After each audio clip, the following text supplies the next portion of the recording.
Right, we're now going to move on to the second session, which will be about political freedom. Again, Mustafa will be talking for about 30 to 35 minutes.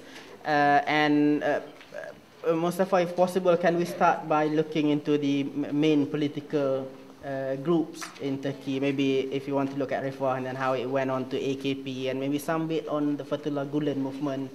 So, and then we continue with the question and answers. Please don't forget your questions. Mustafa. Thank you, Wen, again. Well, in the first session, I didn't get into Turkey that much, so I forgot to, so I'll try to compensate for that a little bit. And now, in Turkey, the main political actors right now is, of course, the first one is the AKP. They form the government, they are in power in 2002, and they just won the elections of 2007, just this summer, July. And it was one of the most decisive elections ever in Turkish history, because in Turkey and in general, if a party stays in power, it loses generally votes in the second elections. Because, I mean, you have problems, people get fed up, they want to change. I mean, you have 5 years or 4 years of rule, some corruption issues, and so on. So generally, people, being in power really diminishes the political support to a degree. In Turkey, it just became the opposite, because the AKP came to power in 2002 with 35% of the votes. In 2007, they have received 47% of the votes. And in a election of more than a dozen parties, political parties, that's an amazing victory for Turkey. And today, the AKP gets support from, of course, conservative and practicing Muslims, but also many secular people who just want a more decent, more non-corrupt, more better working government. They get support from many Kurds. That's a big issue in Turkey, because in Turkey the Kurdish question is one of the big issues. It's an ethnic division. About 15% of the population is Kurdish. They have their own language, and their language and identity has been suppressed by the state for decades and decades after the fall of the Ottoman Empire. Because the idea of creating a modern nation had also secular aspect and also a very nationalist aspect. So the Kemalism has been suppressing Kurdish identity for more than 7 decades. AKP is more open and tolerant to Kurdish citizens. Its Islamic identity helps the Kurds to find a common ground, because Kurds are Muslim too, I mean. So that's why in Turkey generally Islamic movements or Islamic political parties tend to diminish this Kurdish-Turkish tension. Since Islam is the common ground, the more you emphasize Islam, the more you find this common ground between Kurds and Turks. In the recent elections, AKP got 55% of the Kurdish vote. In the Kurdish areas, AKP got 55%.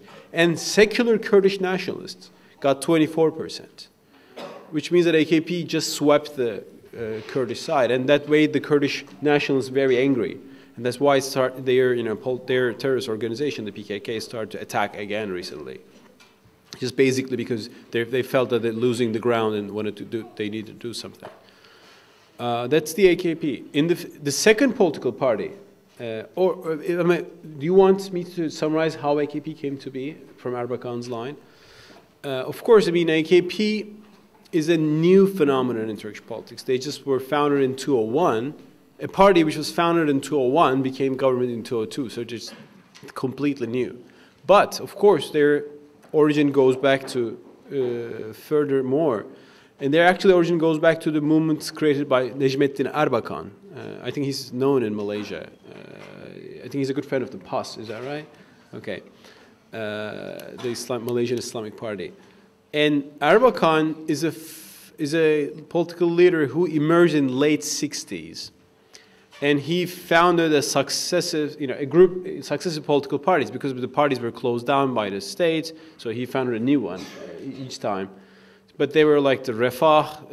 It was Milli Selamet, then it was Refah, and it was Fazilet. Now it is called Saadet. But Erbakan's line was somewhat anti-Western and anti-secular. So he was proposing, because first you have to understand why Erbakan came to be, the Erbakan political movement came to be. Since the beginning of the Republic, the Kemalist regime has been so suppressive, so repressive on Muslim rights, that many Muslims thought that, well, we have to do something else. We have to find a solution to, get rid of this, this authoritarian regime.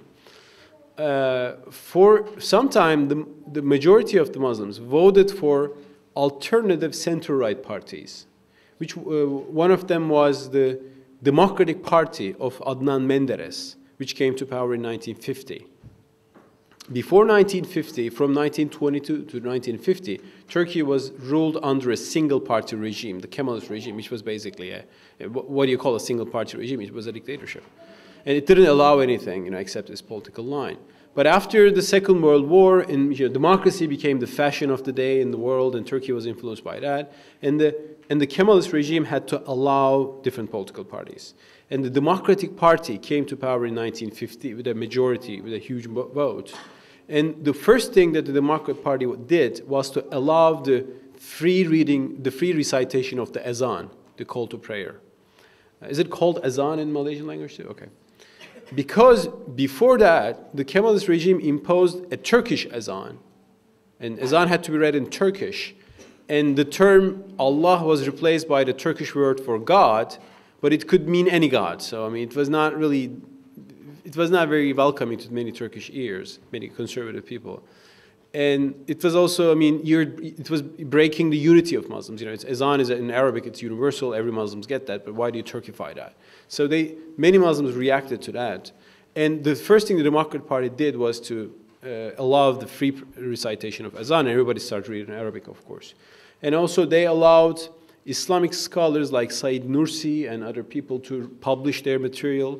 They allowed Islamic communities and tariqats to be more free in their practice. So the Democratic Party bring many freedoms to Muslims. And then Muslims realized that in order to, get rid of the secularist, repressive regime, you don't need an Islamist alternative.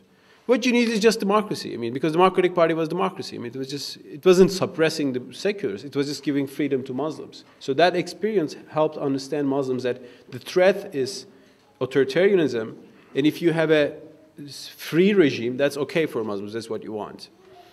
But you know what happened? In 1960, the military staged a military coup against the Democratic Party. The Prime Minister Menderes was executed by the generals. He was executed by hanging, and two of his ministers. He was accused for, getting away from the Turkish Revolution. He was accused for treason and all that kind of silly things. It was a show trial, like a Stalin type of show trial. And then, so after that, some Muslims started to look for more radical changes because they said, the army and the Kemalist regime will never give us freedom. So we need we need a bigger change. We need a more radical line.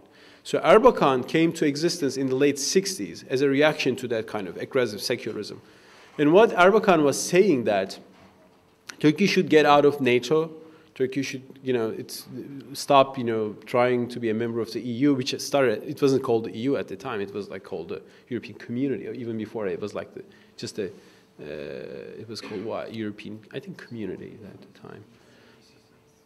Yeah, it was just economic cooperation, actually, European Economic Community.